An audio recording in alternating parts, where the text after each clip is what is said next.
Baik, sebelumnya perkenalkan, nama saya Andi Sultan, NIM 11181010 dari Informatika 2018. Jadi di sini saya akan membahas tentang materi minggu kelima, yaitu perulangan dengan for. Jadi praktikum sebelumnya itu sudah mendemonstrasikan bahwa perulangan dapat dilakukan dengan memberikan kondisi tertentu. Jadi selama kondisi tersebut terpenuhi, perulangan akan terus dilakukan. Kemudian selanjutnya ada pengertian for. Jadi for merupakan sintaks untuk membuat suatu perulangan dengan jumlah yang telah diketahui.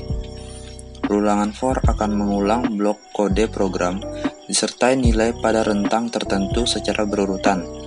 Rentang nilai tersebut didapatkan melalui fungsi range yang menghasilkan nilai bilangan bulat antara nilai awal sampai dengan batas akhir. Walaupun fungsi range sering digunakan dalam perulangan for, fungsi tersebut bukanlah satu-satunya cara untuk melakukan perulangan.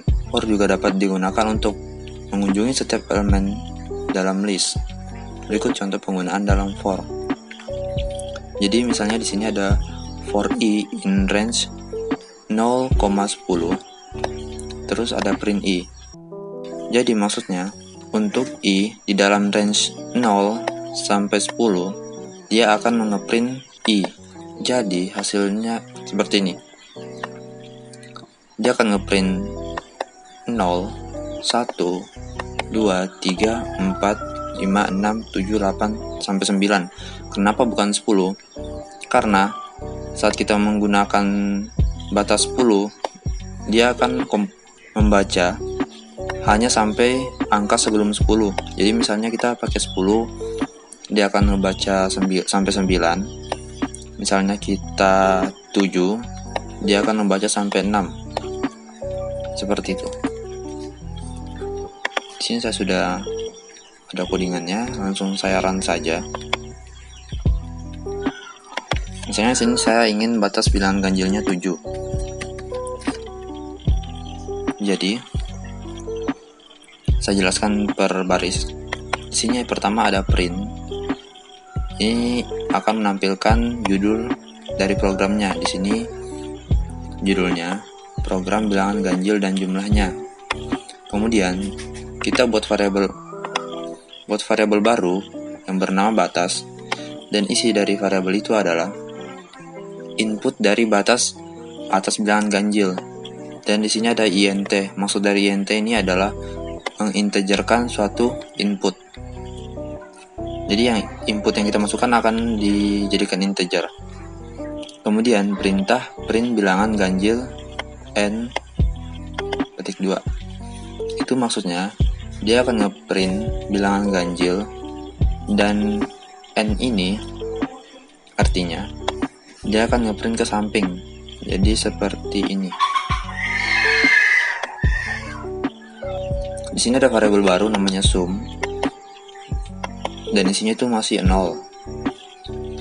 Kemudian ada perulangan for, yaitu for i in range batas plus 1. Dia akan menjalankan perintah ini. Maksud dari for i in range batas plus 1, jadi dia membuat perulangan for, dan range-nya itu batas yang kita telah masukin tadi ditambah 1. Jadi misalnya saya masukin 7. Jadi saat ini range-nya itu bisa dibilang sama dengan 8. Berarti range-nya 8. Berarti dia akan membaca 0 sampai 7. Seperti itu. Kemudian di sini ada if i modulus 2 sama dengan 1. Itu artinya dia akan membaca apakah itu bilangan ganjil atau bukan.